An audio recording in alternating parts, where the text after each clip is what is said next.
texto aí está falando de um senhor que foi morto dentro da praça da cidade. Aí eu convido vocês a pesquisar e ver aonde morreu o Júpiter, o Pedro do catolicismo romano, e como ele morreu e aonde ele morreu, tá? Porque segundo a mitologia do catolicismo romano, tá?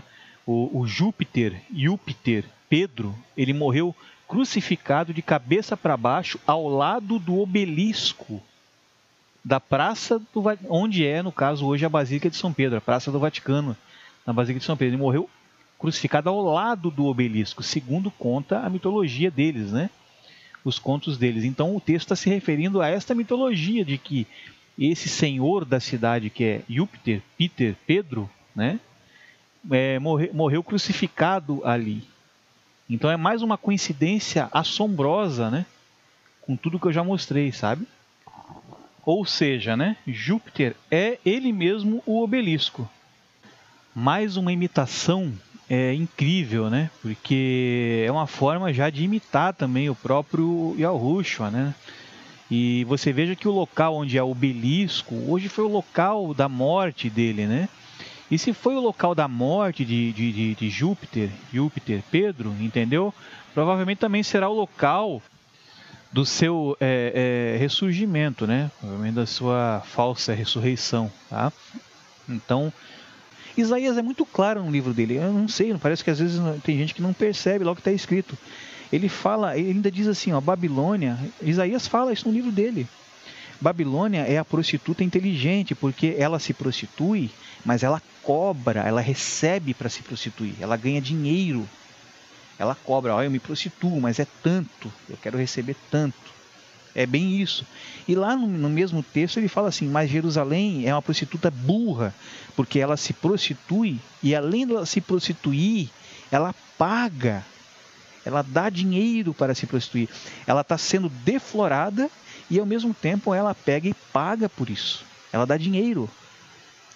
Para quem? Ela dá dinheiro para a prostituta inteligente, para a dona do bordel. A dona do bordel é que recebe. E não há diferença de Jerusalém hoje para a minha cidade aqui, de Joinville. Joinville também é uma prostituta que paga. Isso, e esses níveis vão descendo, você pode ver. Joinville paga para a dona do bordel. A dona do bordel é Roma. Ela é que recebe tudo, tá? Tanto espiritualmente como fisicamente. Mas assim, ela recebe.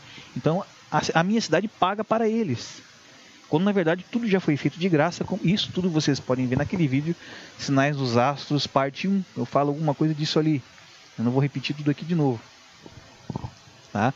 E é bem claro, Yoshiao é claro, Isaías, ele é bem claro no livro dele. Ele fala, a Babilônia é a prostituta que recebe e Jerusalém é a prostituta que paga.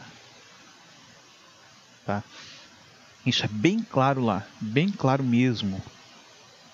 Entendeu? Então, os pés dessa visão de Nabucodonosor, que é Roma, que é um corpo só, um corpo único que desce da cabeça até as pernas.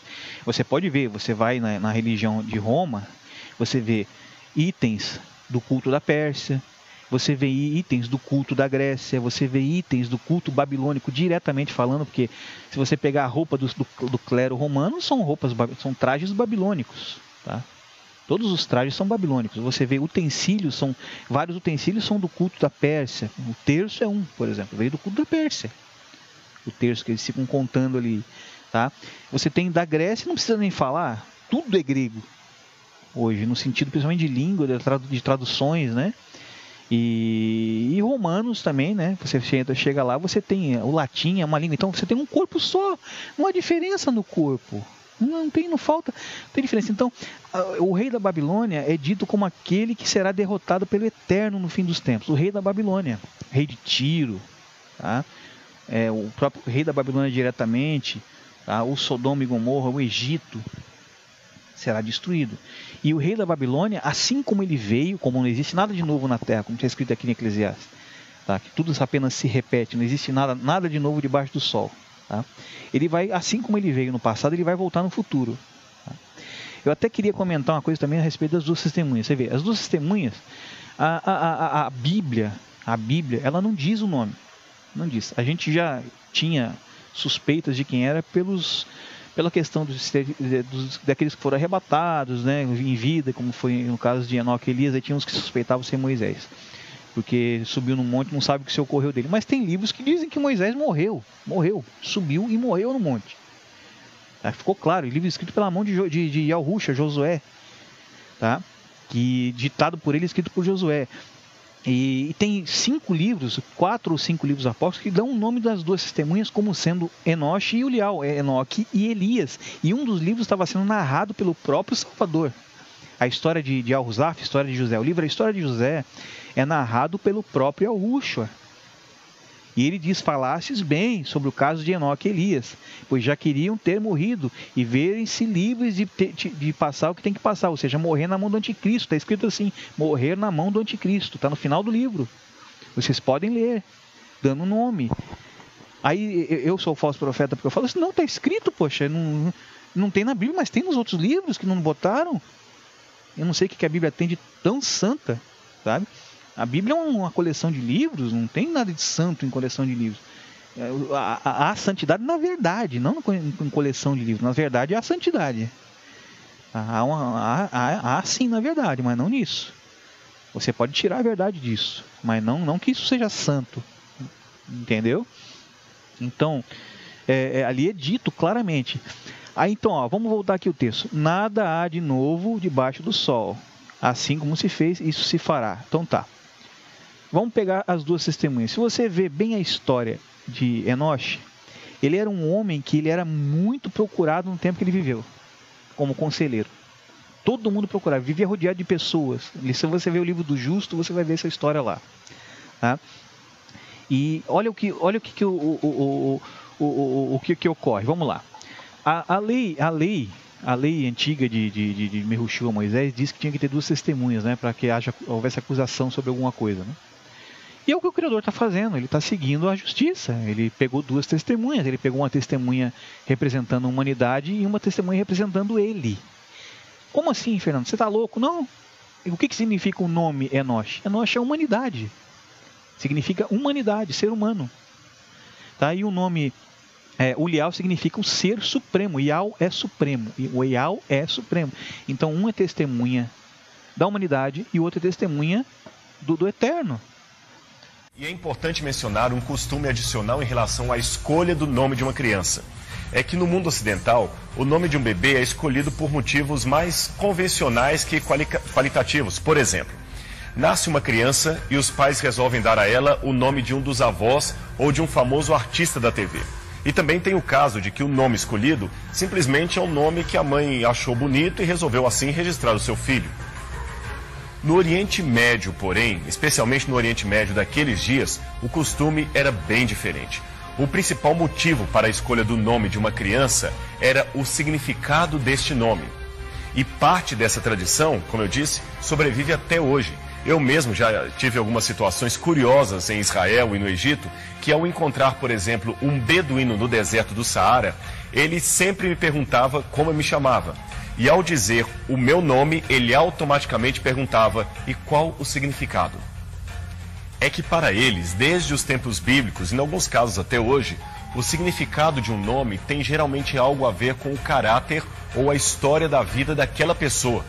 Por isso, algumas vezes, a Bíblia traz a história da mudança de um nome acompanhada pela mudança de um comportamento. Agora você entende por que a Bíblia afirma que aquela criança especial de Maria deveria se chamar Jesus, devido ao fato de que ela salvaria o povo dos pecados deles. Isso está em Mateus capítulo 1, verso 21. Mas como que isso é possível? Gente, vocês leiam e entendam que tudo se repete, nada novo. Você veja que exatamente o que Elias, vou falar Elias para o povo entender, Elias fez, ele vai fazer de novo. A mesma história. Tá? Ele foi lá atrás, ele enfrentou, olha, você veja, uma rainha casou-se com um rei hebreu, rei de Yal-Shoru. Quando essa mulher passou a ser a governante do país, o rei se tornou efeminado, porque a mulher passou por cima dele. A criatura passou por cima do Criador, porque o homem é a imagem do Criador, e a mulher é a imagem da humanidade, tá? Então, quando a humanidade passa por cima, quando a mulher passa por cima do homem, é como se a humanidade passasse por cima do eterno. Isso prefigurativamente, né? Que o homem não é o Criador, o homem é só uma imagem disso, né? Tá? Então, o que ocorreu? O rei se tornou um rei efeminado, o rei de Israel, ele se deixou sobrepujar.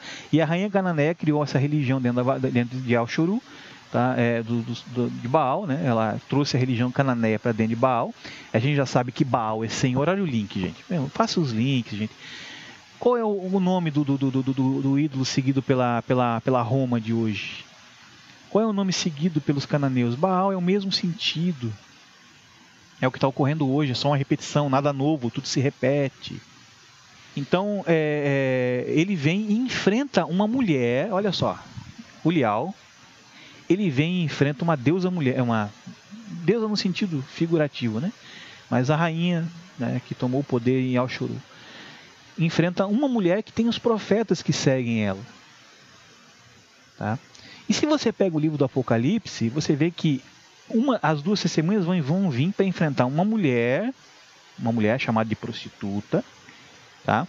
Que tem sacerdotes que a seguem, como diz mais para frente no livro do Apocalipse, depois fala, né? Dos seguidores, da multidão que segue ela e tal. Então você vê que a história só se repete. Então aquilo, então é certo que realmente Elias é uma das duas testemunhas. Por quê? Porque ele vai só repetir o que ele já fez. Ele vai enfrentar a Babilônia de novo. Ele enfrentou a Babilônia na forma de Jezabel e vai enfrentar a Babilônia na forma de Maria hoje. Maria, que é a Jezabel. É a Jezabel. Entendeu? E um testemunha pelo próprio Eterno, tá? E o outro testemunha pela humanidade. Enoche, a humanidade, Ulial, o ser supremo. São duas testemunhas, cumprindo a lei, cumprindo a justiça, para que não se chega lá na frente e acusa, não, você estava errado, você não fez isso. Não, ele cumpriu tudo, ele mandou a testemunha, ele mandou o filho dele como testemunha da verdade, né? Desceu em forma humana para testemunhar a verdade, tipo assim, aquilo que é verdadeiro. Nossa, o plano do Eterno é tão certo, tão bem feito, tudo tão perfeitamente, ocorre tudo de forma tão certa com os planos dele, é que as pessoas não percebem, não analisam essas coisas, entendeu? Não se aprofundam em entender, sim, esses cronogramas dele. Então as duas testemunhas vão voltar, por isso que não morreram, eles não morreram para serem testemunhas vivas. Vivas, ó, nós estivemos lá, nós nem morremos, nós estamos aqui para dar testemunho. Então, você lendo o Apocalipse de Elias, você vê que eles vão vir para dar de dedo na cara da besta, dizendo, não, você está se dizendo um santo, mas, pô, o que você sofreu por esse povo? Você morreu por eles? Você salvou a alma de alguém com algum ato que você tenha feito? Por que você está se declarando entre os santos, sendo tu um demônio? Isso está no Apocalipse de Elias. Porque eles podem falar por quê? Por que eles podem falar isso? Porque eles são testemunhas do passado, que viram com os olhos deles, que foram guardadas essas testemunhas para que viessem agora e testemunhassem. No tempo do fim, testemunhassem, vão ser dado o poder de testemunho, tá? Depois vai ser como o poder, assim como o poder fez com o próprio Yahushua, que matou a verdade, vai matar eles também, eles vão ressuscitar seguindo o mesmo padrão de justiça, no terceiro dia levantam, tal. Até aí está tudo no Apocalipse, vocês podem ver. Então, essa questão do iníquo, eu não sei qual é a dúvida, sabe? Porque a besta não vai vir ele não vai surgir como um assassino, matando todo mundo. Ele vai surgir como um assassino espiritual, depois vai passar a ser um assassino físico. Mas vai ser um assassino espiritual, no princípio. Você vai olhar ele, vai parecer com uma coisa boa, um ser que veio trazer a paz, que veio trazer a união. Aí, em cima da união, é que ele vai conseguir unir todo mundo para fazer todo mundo se matar entre si, entendeu? Como foi lá no cerco de Gideão, lá que todo mundo se matou entre si, sabe? E como foi com Abraham, a mesma coisa em Sodoma e Gomorra, porque o que houve ali foi um cerco parecido com o de Gideão e todos se mataram entre si. Isso não está na Bíblia, você vai ter que buscar fora para ver essa história, entendeu? Então, é uma repetição. Você veja que Oanes, que é o protetor da cidade da Babilônia, vai voltar inclusive com o mesmo nome. O mesmo nome, eu não sei qual é a dificuldade de se ver isso. Eu não consigo entender qual é a dificuldade de se ver isso. Eu pergunto para vocês, né? Voltando na antiga Babilônia, né? Vamos voltar lá para Nimrod lá. Que dia que nasce o Deus Sol? Qual é o dia do nascimento do Deus Sol na Babilônia? Solstício de inverno. Que dia que é o solstício de inverno? Bom, a Babilônia que está dizendo, não sou eu. Se eu for observar os avisos da criação, da história da criação, né, eles me dão até o dia que você vai ver o processo começar. Você pode reparar. Mas aí é só especulação, né? É mais eu acredito mais nisso do que em opinião de teólogo, mas... Sabe, a criação está dizendo para mim, então é o que vai ser. Ele fala que não há nada de novo, que tudo se repete. Então, se aconteceu lá atrás, vai se repetir hoje. Tá? Qual é a data que o mundo para? Qual é a data que simboliza a ressurreição de Jesus? Quem é que é Jesus? Jesus é a besta. Jesus é o filho de Tamu, é o filho de Nimrod. Tá?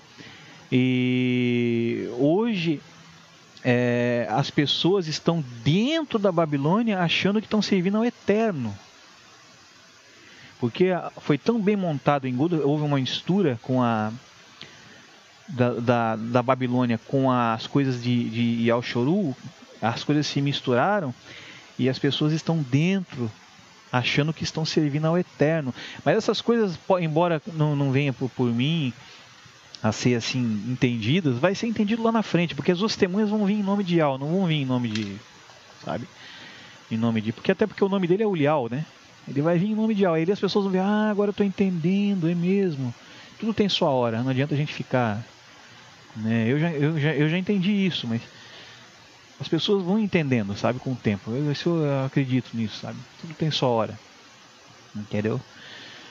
Então você tem toda essas coisas prefiguradas, né? É filho da iniquidade, né? Porque filho da perdição. Olha que coisa engraçada. Está escrito, gente. Você pode pegar o livro de Zacarias aí, Zoharial, Zacarias. Você vai ver lá no capítulo 5 ou 6 lá, falando da visão da mulher do tacho. Mulher do tacho, olha só. E vê-se um tacho com uma mulher dentro.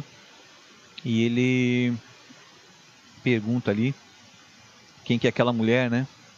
Que ele estava vendo na visão. E o anjo responde para ele assim, o querube chega e fala assim, ó. Essa mulher que você está vendo, ela representa a maldade, a iniquidade em toda a terra. É uma mulher que representa a iniquidade em toda a terra, olha só. Aí em seguida ele vê duas figuras, né, femininas também, duas figuras, ao totalizado 3, ela com mais 2, ó, o que está acontecendo hoje no Vaticano lá. Tá? E essas duas têm asas de cegonha, né? E elas carregam tampam o tacho com a tampa de chumbo, tá? E carregam esse tacho para algum lugar. Aí ele pergunta pro querube, para onde é que eles estão levando o tacho? Ele fala, estão levando lá para a terra de Shinar, aonde vão construir um templo para ela. Terra de Shinar, Suméria, Babilônia. Ou seja, vão construir um templo para ela na Babilônia. Só que a gente não vive mais a cabeça da Babilônia. Nós não podemos ir lá para o Iraque. Porque nós não estamos vivendo a cabeça da Babilônia, a gente está vivendo as pernas da Babilônia. Nós estamos no fim do corpo, o corpo está acabando. Ou seja, nós estamos na perna, estamos até no fim dos dedos, né? Então, assim, se estamos na perna, então esse templo estará nas pernas. Nas pernas. Onde é as pernas? É Roma. Aí eu pergunto para vocês, existe um templo em Roma em louvor a uma deusa feminina? Um templo grande, de grande atenção mundial? Não, mas tem gente que procura em outro lugar. É incrível. E está lá. Sabe? Está lá. Está lá. E sempre foi, desde o tempo dos etruscos. Ali naquele monte já era um monte de morte, ele era um cemitério. A deusa Vática, deusa da morte, que deu origem ao nome Vaticano, que é um nome efeminado, que é um nome de homem misturado com o nome de mulher. Tudo aponta para isso, tudo. Criacionalmente, historicamente. Vaticano. Você tem o templo é uma mulher deitada.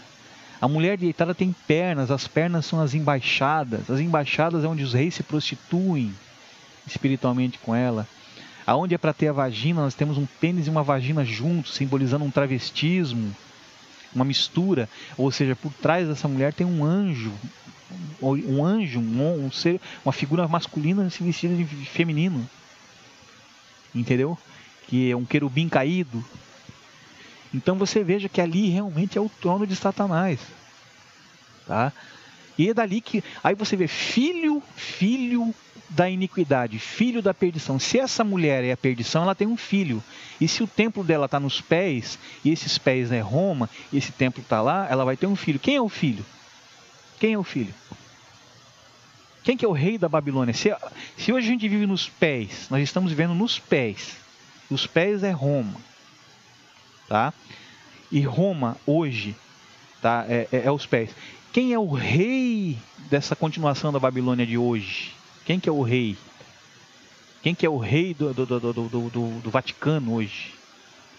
Eu não sei qual é a dúvida. Sabe? Eu não sei qual é a dúvida. É tudo tão claro que fica até ridículo assim. É uma coisa até ridícula, é tão claro que é. E de tão claro que é, ninguém enxerga, porque ninguém enxerga a luz. É engraçado, as pessoas não enxergam a luz está brilhando na tua cara, sabe? A cegueira faz você ver tudo escuro. Você procura em todos os lugares onde não é, sabe? O iníquo não vai surgir como um matador, ele não vai surgir no poder matando gente. Ele vai surgir no poder aparentemente salvando, sabe? Aparentemente trazendo paz. Porque, como eu digo, a hipocrisia, a bondade nesse mundo ela é uma hipocrisia. Tá? Porque a gente olha atos que parecem ser bons, que na verdade estão mandando a pessoa para o abismo. A religião não parece ser tudo tão bom, a união religiosa, tudo bom, que amor pela religião X, pela religião Y, que amor. Mas isso aí para o eterno, com o eterno não existe democracia. Não existe democracia com o eterno. O pessoal fala tanto em democracia, demônio. É a mesma raiz. Demônio, conhecimento do povo. Democracia, o povo comandando. Não é o povo que tem que comandar, é o eterno que tem que comandar, não é o povo. Então, democracia. A palavra demônio nem se refere a Satanás, se refere a conhecimento do povo. Tá? Demônio. Então você veja, democracia. Existe democracia? Não, existe a verdade. Se a verdade é essa, não tem democracia, tem que seguir a verdade. A democracia me diz o seguinte, que eu tenho que ir a uma mesa com 10 pessoas, eu tenho que concordar com o que as 10 pessoas falam. Sendo que 9 vão ser mentira, por exemplo. Mas uma é verdade. Então eu tenho que concordar com as 9 mentiras e com a verdade junto e misturar tudo, fazer um bolo. O que eu vejo aí? Eu vejo o catolicismo nisso. O catolicismo é assim. O catolicismo é um caldeirão. Ele tem 1000. Tem 100 coisas que são verdade e 900 que são mentira. E nós temos que conviver com aquilo tudo misturado num caldeirão. Aí faz a confusão, né? Confusão de línguas e Babilônia. Isso é democracia. Não existe isso, não consigo entender dessa forma a democracia, entendeu? Como as pessoas veem como uma coisa boa. Para mim, quem tem que governar é o eterno, acabou. Entendeu? Eu não sou a favor de nada desse mundo, desses governos que tem no mundo, de qualquer tipo de governo, seja de esquerda, de direita, comunismo, socialismo, capitalismo. Eu sou a favor do governo do eterno. O eterno sabe o que é bom, o que é ruim para nós, ele sabe. Sabe que a do homem é uma hipocrisia, não funciona. Está provado aí, só ligar a televisão e ver como é que o homem é bom para governar o mundo. Liga a televisão e assiste aí para vocês verem. Sabe? Então ele vai vir assim dessa forma, esse homem da perdição. E existe uma série de fatores que esse homem carrega que tudo fecha. E mesmo assim não se enxerga. Não se enxergam essas coisas, entendeu? É incrível, gente. É impressionante assim. Sabe como se conseguiu montar se conseguiu fazer um trabalho tão bem feito que as pessoas vivem dentro do sistema. Por exemplo, as pessoas falam tanto porque temos que arrumar dinheiro para todo mundo, temos que arrumar trabalho para todo mundo, mas não deveria existir dinheiro, não deveria existir diferença social, não deveria existir maiores e menores, não deveria existir empresas faturando, outras não faturando. Não deveria existir isso não deveria nem existir. E as pessoas falam tanto em tudo, não percebem que está vivendo dentro da Babilônia em todos os sentidos. Vão contra a religião, mas vão a favor do dinheiro, do comércio. É a mesma coisa, ele virou mesas lá no templo, ele virou mesas de comércio no templo. Ele não estava falando só de comércio das coisas para vender coisas vendidas dentro do templo. Não é isso. Ele estava falando de tudo, do comércio em geral. Não é meu. Isso não é meu. O que ele fez com o dinheiro lá, com a moeda de César? Lembra? É incrível. Isso está caindo. Isso vai cair logo. Isso vai cair logo. Entendeu? Nós já estamos nos pés do sonho de Nabucodonosor. Nós estamos nos pés. Eu falei de tanta coisa já aí que ele vem para lavar, de tantos sinais, entendeu? Que ele vem para lavar agora no fim. Ele falou do sinal dos 3 dias e tal, né? Então o rei da Babilônia está aí, ele é efeminado, ele tem o nome do ídolo babilônico, ele é efeminado, ele tem o brasão da deusa do Vaticano no brasão dele, tá? Ele foi o Papa Mariano, tá? Ele teve o papado do ecumenismo. Ninguém vê isso. Acho impressionante. Ele fez fóruns de religião. Fóruns. E esse que está aí está continuando já o processo. Entendeu? Então, ele tem o 666 no nome. Ele é o 6º rei que volta no lugar do 8º. O 7º reino tem 2 reis juntos. 2 chifres. Os 2 chifres do bode. Tá? Uma coisa interessante sobre a questão dos chifres é isso. Você veja que toca-se o chofar, né? Pela lei, toca-se o chifre, né? É um chifre oco, né? Você pega o chifre e deixa oco. Quem são os 2 chifres do cordeiro? A gente lembra daquele texto que teve 2 apóstolos que se pediram, que as mães dos apóstolos pediram para sentar uma à direita e uma à esquerda. Ele falou que já era guardado o lugar para quem já estava separado, que no caso eu entendo ser as 2 testemunhas, né? Então, os 2 chifres do cordeiro são aqueles que vêm à frente do cordeiro. Quando o cordeiro ataca, ou o bode ataca, ele aponta o chifre para frente e ataca. Então, sempre vem primeiro os 2 chifres, para que depois venha a cabeça. Olha só, a criação que está te ensinando, não sou eu. Não sou eu, você só não está percebendo. Então, a besta tem os 2 chifres dela, que já estão aí. O primeiro não foi tão evidente. O segundo se tornou muito mais evidente, como está no livro de Daniel. Tá? Danhanur. E vem os 2 chifres, depois vem a cabeça. Então, olha, a cabeça do bode. Quem é a cabeça do bode? Babilônia. A cabeça da estátua de Nabucodonosor era a Babilônia. Então, a Babilônia vai vir. E o rei da Babilônia é a cabeça. O rei. Quem que é o rei da Babilônia? Se nós estamos no pé, quer dizer que a cabeça vai descer ao pé. O rei da Babilônia vai voltar com o anúncio dos 2 chifres. O ataque, entendeu? Dos 2 chifres. E da mesma forma, então, quando você vê, nós já estamos vendo cumprir uma profecia, um aviso da vinda da besta, que são os 2 chifres aí, já estão aí os 2 chifres, então falta vir a cabeça.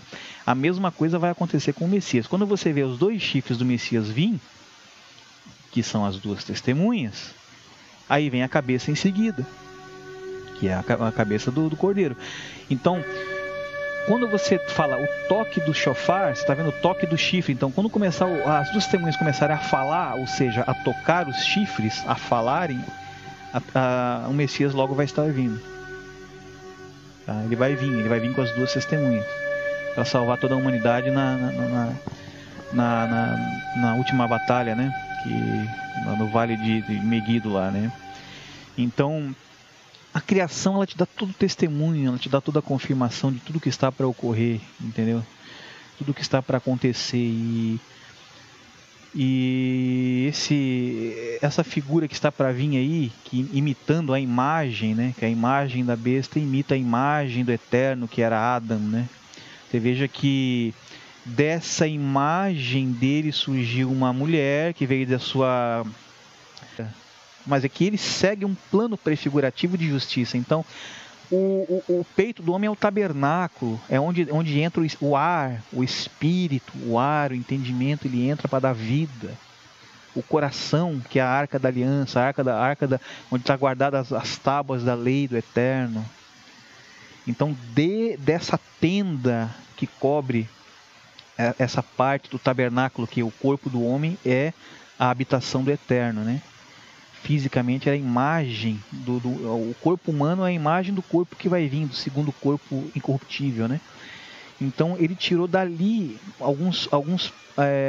algumas travessas daquela tenda, que cobriam aquela tenda, para criar um povo, uma mulher, um povo, um pedaço do tabernáculo. Olha que coisa linda, o pessoal zomba. Olha a prova prefigurativa, ele tirou dali. Então dessa mulher o que aconteceu? Olha só, nada é novo. Lembra que eu falo, vamos ler de novo Eclesiastes aqui, ó. O homem não pode exprimir os olhos, não se farta de ver, nem os ouvidos se enchem de ouvir. Porque o que foi, isso que o que foi, isso é o que há de ser, e o que se fez, isso se fará, de modo que nada há de novo debaixo do sol. Então o que você viu com Adão e Rava lá no Éden, tá? De vir uma serpente, e entrar Satanás dentro da serpente, uma figura feminina, tá? Para enganar a mulher, o povo, ó. Serpente, dragão, já vou explicar, tá? Satã entra na serpente, a mulher somos nós, somos a descendência de Rava, viemos dela. E ele vem lá no ouvidinho, fala um monte de abobrinha, a mulher caiu. Entendeu? Consequentemente, Adão caiu junto depois. Mas você veja que se repete hoje. Hoje o povo todo vai ouvir o dragão falar. O dragão, o que é o dragão? É uma serpente que ganhou pernas, ganhou braços, quer dizer, está com o reino dela todo montado. A imagem da serpente já está completa. Ela já virou um dragão. Ela já tem as pernas, já tem os dedos, já tem tudo, já tem formado todas as cabeças, né, desse dragão já estão formadas, né, que são 7 cabeças, os 10 chifres estão se formando, quer dizer, aí quando estiver tudo formado, que tudo estiver completo, aí esse dragão, que é essa mulher, figura feminina, o diabo vai entrar dela, quer dizer, um dragão é um ser efeminado, que é a besta. Então esse dragão vai entrar o Satã vai entrar dentro desse dragão para enganar a mulher, que somos nós todos, nós, o povo todo. Entendeu? Não há nada de novo, a história está se repetindo como se repetiu antigamente, no passado. Não há nada de novo. A púrpura escarlata, onde é que estão os 7 montes, onde é que estão os 7 reis, onde é que estão os pés da cabeça da estátua de Nabucodonosor? Tá? Quem é o rei da Babilônia? Quem carrega o nome de ídolo babilônico? Quem tem o 666 no nome? Nossa, eu podia enumerar aqui centenas de evidências. Qual é o dia do nascimento do Deus Sol máximo? Sabe? Qual é o Natalis Solis Invictus? Tá? Aí eu penso para vocês assim, ó. Se você observar a mulher deitada, que é o Vaticano, tá? O templo de São Pedro, né? São Júpiter, né? Júpiter efeminado, tá? Você vai ver que o local exato aonde hoje está o corpo do João Paulo II é o ventre da basílica. É o ventre, eles estão preparando o nascimento. Ele subiu do abismo, foi para o ventre. O ventre está sendo gerado como um tipo de gestação, sabe? O ciclo de Júpiter é 12 anos. Olha só, você começa a ver essas coisas, você fica assim analisando um pouco, interessantes essas coisas, cara. Como eles seguem esses detalhes, entendeu? Quando você vê um nascimento, quando sair por aquela vagina ali no Vaticano, com aquela praça, com aquele obelisco, ali você vai ver o nascimento da besta, é ali. A Ghost BC, ela já fez o trabalho desses satanistas em profetizar isso nas músicas dela.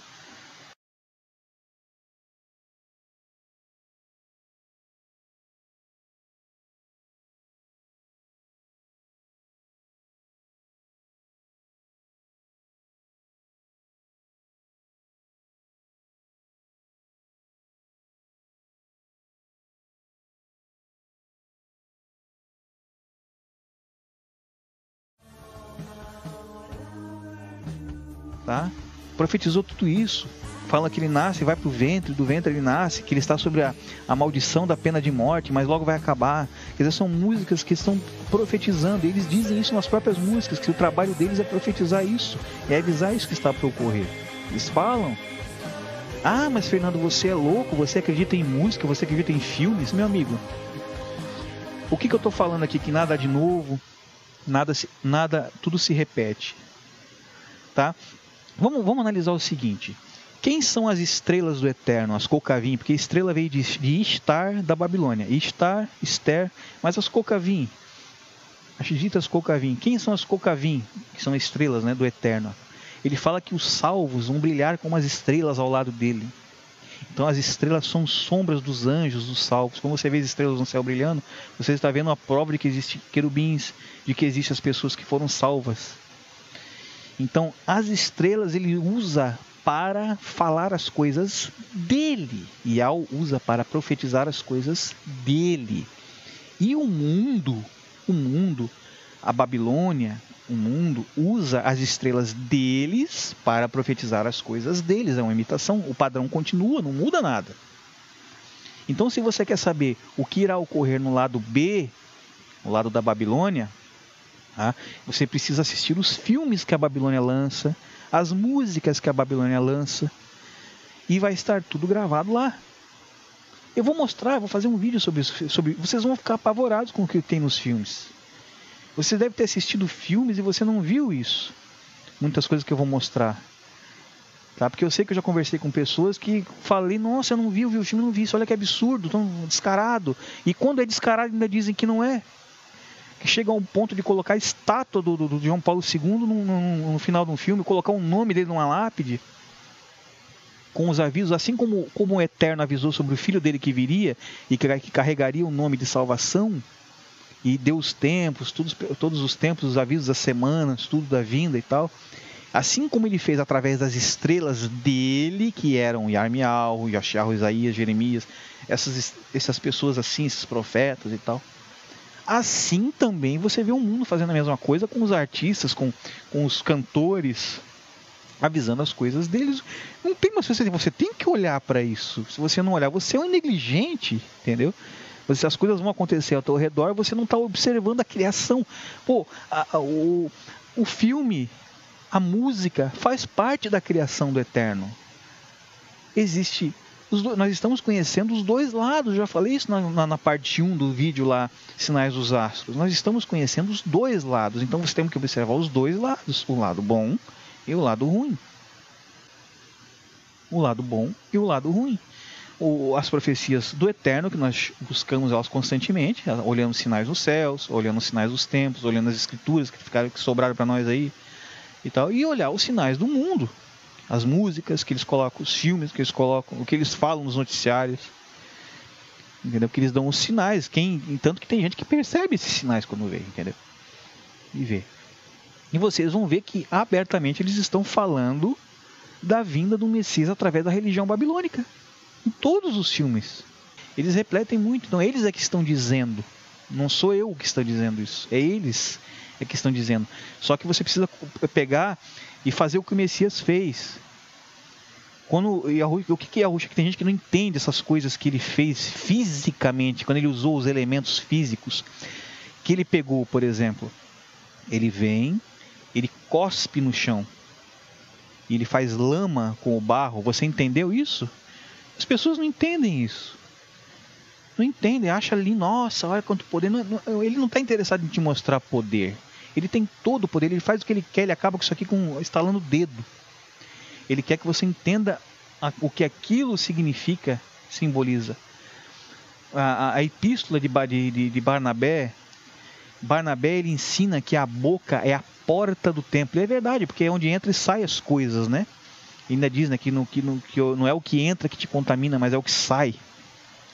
Aí está na própria Bíblia isso. A Epístola de Barnabé não está na Bíblia, mas isso é dito na Bíblia, né? Então, lá na Epístola de Barnabé ele diz que a boca é a porta do templo. Então você veja, Yahushua cuspiu, quer dizer, a água que veio da boca, do templo dele, da boca dele, que no caso era ele mesmo, do Eterno, tá? Ele cuspiu. A água caiu no chão, que é o barro. O barro é Yahshuru, é Israel. Aquilo se fez uma lama. Quer dizer, você já fez um molde ali de um ser humano, água e terra, tá? E aquilo ali, aquela mistura dos dois elementos, que é a água dele mais Israel, se forma a verdade, o povo justo. E ele passou aquilo no olho do cego, e aquilo curou a cegueira. Quer dizer, os dele, carregados com a verdade dele, vão curar a cegueira do cego, sabe? Tem gente que é tão assim... não entende essas coisas. Adianta o cego físico ser curado? Adianta alguma coisa? Você tem um cego, você cura a cegueira do cego? Você está salvando a alma do cego quando você faz isso? O físico, eu estou falando do cego físico. do olho. Não, você está fazendo mal para ele se você for analisar, porque você está abrindo uma porta a mais para desviar talvez ele, porque os olhos eles começam a contemplar as coisas daqui e te abre uma porta para que você caia mais rápido. Na verdade, o cego está em vantagem se você olhar, ele está em vantagem em relação aos que enxergam com o olho físico. Agora, quando você cura o cego espiritual, que tem a ver com essas coisas que eu estou dizendo, de enxergar esses avisos criacionais, avisos do eterno e avisos da imitação do eterno, que é as coisas deste mundo. Tá? Quando você se cura da cegueira espiritual, você começa a enxergar esses sinais. E aí você não é enganado mais, meu amigo. Com essa confusão que tem sido, que eu tenho visto principalmente na internet, de informações, sabe? Confusão tremenda.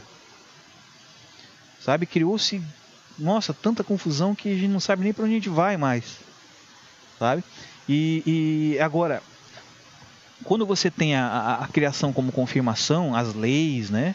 As leis que o Eterno fez, que você ainda está aqui, meu amigo. Você ainda vive aqui nesse mundo físico. Então existem leis que têm seguidas, que ser observadas, leis físicas, leis morais, que são as leis que regem o teu dia a dia, que você vai por fora, se você quebrar uma lei moral humana, você vai preso, você, entendeu? Uma lei social, né? Então existem leis também da criação, leis físicas criacionais que estão embutidas nos elementos físicos que você vive, que você toca, não é uma coisa de colégio que na faculdade, não, está na tua frente, pega aí um negócio e joga no chão, você vai ver a gravidade, você vai ver um monte de coisa. Como é que você vai negar certas coisas? Não tem como você negar, entendeu? Então são assim, esses avisos que você tem que observar, esses ensinamentos, está tudo gravado em volta de você. O Criador criou o corpo humano como uma extensão do entendimento dele a partir do cérebro, para que você olhe para o teu corpo e veja nele a história gravada da humanidade, você veja numa doença, ou você veja numa dor, ou numa alegria que você sinta um entendimento de algo eterno, um entendimento daquilo que ele sente. Quando você sente uma dor no peito, é isso que o Eterno sente. Quando você tem uma pessoa que você ama, ela te magoa, você sente uma dor no peito. Imagina, então, se você sente fisicamente, imagina o que o Eterno sente espiritualmente quando a mulher dele magoa ele, que somos nós, o povo. Aprenda com isso, dessa forma, a entender o Eterno, não entender a si mesmo, viver só para si mesmo, esse ciclo egoísta. Sabe? É por isso que ele diz que a criação é sombra das coisas futuras, que ela existe para uma aula para você. Ele diz que não há nada novo, né? Que tudo se repete, tudo é um ciclo. Realmente as pessoas morrem, nascem iguais e continua o ciclo, nada muda, né? A comida apodrece, nasce outra, apodrece, nasce outra. E isso não salva a tua alma, não salva a tua alma. A água você pode tomar 100 litros de água de uma vez que você não vai salvar a tua alma. Porque não é essa água que salva, essa água é só uma representação. É uma hipocrisia da água verdadeira. É uma hipocrisia. Entendeu? Então está tudo gravado, está no teu corpo, tá? Está nas coisas ao teu redor. Tá? E as coisas ao meu redor estão dizendo que a besta do Apocalipse é quem eu venho dizendo quem é desde o início. Tá? Eu estudei em colégio católico, no primeiro e meu segundo grau, tá? Um colégio católico mesmo, assim. A igreja católica aqui é dona de uma quadra inteira aqui no centro da minha cidade. Tá? Eles têm a catedral deles, tem um colégio católico inteiro que é deles, e a loja maçônica antes era no mesmo terreno, depois eles mudaram a loja maçônica para outro lugar, né? Porque a catedral ela ocupou todo o terreno, né? Então eles foram obrigados a mudar, a espalhar as lojas pela cidade. Então eu estudei e eu fui, na minha infância e adolescência, fui vendo João Paulo II pregar, João Paulo II falar, e eu via ele, eu via a devoção que as pessoas tinham por ele, e o apreço. E quando eu vi a possibilidade dele ser o sexto e oitavo rei, tá? Eu falei assim, pensei, nossa, é perfeito se for esse homem, é perfeito. Porque eu conheço a vida desse homem, eu vejo quem ele é e quem ele foi, né? E quem ele está sendo, porque quando eu vi já foi depois, mas eu me lembrei de tudo que aconteceu. Então, no tempo que ele estava reinando, né? Então, quando eu vi, foi perfeito. Quando eu comecei a estudar, eu falei, caramba, cara, não é que é o cara mesmo? Olha só, que coisa incrível. Eu comecei a estudar, a me aprofundar nos detalhes, né? Fechar todos os pontos de todos os avisos, né? Que o Eterno dá lá atrás, associando o rei da Babilônia, o rei de Tiro, né? Tá?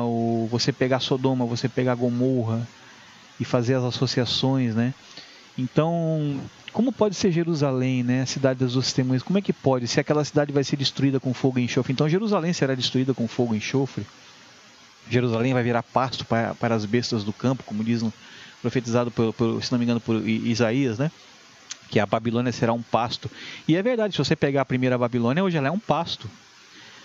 Uma coisa muito interessante que aconteceu com a Babilônia é você observar, por exemplo, que Saddam Hussein, né, ele estava tentando reconstruir toda a cidade da Babilônia. Ele estava fazendo, ele reconstruiu uma parte ali, alguma coisa ele chegou a fazer.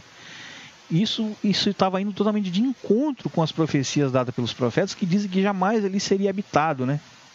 Nossa, então você vê, a Babilônia vai ser reconstruída. A pessoa começa a achar que é ali, mas ali é a cabeça, ali não é as pernas. Ali não é, ali é a cabeça, não são as pernas são Roma, é o fim do corpo. Fim do corpo, entenda isso, é o fim do corpo. Assim como é pra gente os pés, o fim, e ele fala que ele vem fazer o lava-pés, quer dizer, ele no fim dos tempos ele está dizendo o quê? A humildade, ele lavar os pés, que Pedro não quis ser lavado, ó, Pedro, Júpiter, não quis ser lavado. Não, ele está dizendo assim, ó, baixa tua bola aí, Pedro, porque eu no fim dos tempos eu venho lavar os meus pés, tá vendo os teus pés? Eu que vou lavar no fim, eu vou vir e vou lavar os teus pés. É isso que ele estava falando, que nos últimos dias a água dele viria e lavaria. O lava-pés é bem parecido com a questão dele cuspir no barro, é a mesma história, a água dele vem no barro, cospe e dá a verdade para abrir os olhos. E a mesma coisa agora, a água dele vem e lava os pés, entendeu? Nos últimos dias, é a mesma história, não tem diferença. Tá? É o mesmo aviso, entendeu? Então, ele estava tentando reconstruir a cidade, o Saddam Hussein, e parecia que aquilo estava indo de encontro com a profecia. Pô, a cidade da Babilônia vai ser reerguida, sendo que é dito nas escrituras que jamais seria reerguida, né? A cabeça caiu, não. O que aconteceu com ele? Eu pergunto para vocês, o que aconteceu com Saddam Hussein? Os pés da estátua, os pés da estátua estão aí, mas tem gente querendo decepar os pés, né? Passar para outro esses pés, né?